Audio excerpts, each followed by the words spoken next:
In Northern Kwa-Zulu-Natal have appealed for calm following the killing of a community member, and it's allegedly by a farmer's security guard. Angry communities have gone on the rampage, blocking roads and setting alight hectares of land, including a sugarcane plantation. A farmhouse has also been torched to the ground. According to a statement by the police, two men had been fishing illegally at the farm dam when they were confronted by a security guard.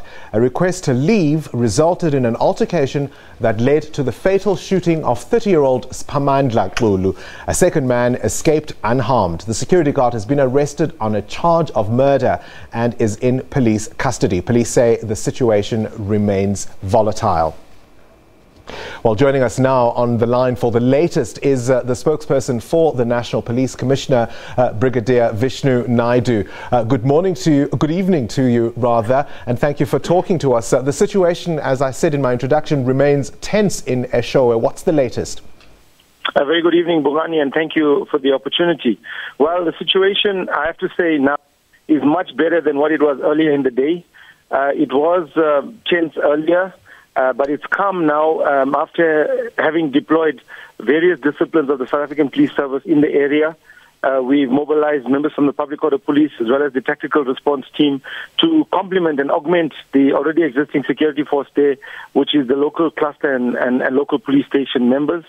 I think after having made those deployments, and also after having engaged the local leadership to speak to members of the community, to ask them to be calm and to be tolerant, I think that's helped a great deal as well. So we can see that there is cooperation from the members of the community as far as that is concerned. Details seem a little sketchy at this stage, but it's understood the incident was sparked off when the security guard approached two people who were fishing at a dam illegally. One can understand the community reaction if that was if that's the offence that caused and led to the death of someone. Well, yeah, no, you're quite right, Bongani. What had happened was there were two men fishing on the farm, and an employee of the farm had seen these men and asked them to leave, which they apparently refused to do. And then this employee called upon a security guard to ask them to leave because it is apparently a private dam on a private farm. And when they refused to leave, an altercation broke out between the security guard and Mr. Xulu, which unfortunately resulted in the security guard allegedly shooting and killing Mr. Xulu.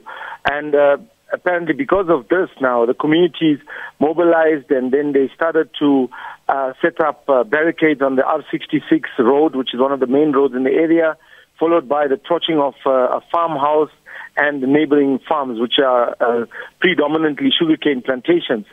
So this is basically what had happened, and how it happened was, basically because the security guard is alleged to have shot this fisherman.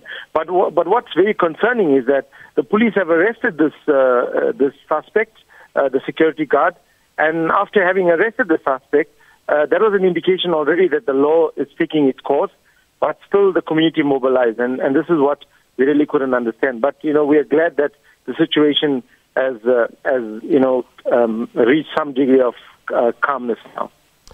Have there been similar incidents of unrest in the area? I mean, for example, was the owner of the property identified as having been involved in any way? Who issued the instruction, or was this suspect who's now in custody acting alone?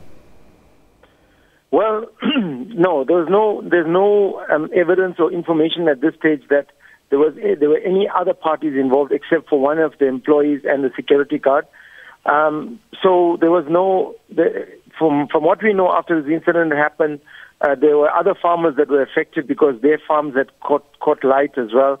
So we have had to inform those farmers about what had happened.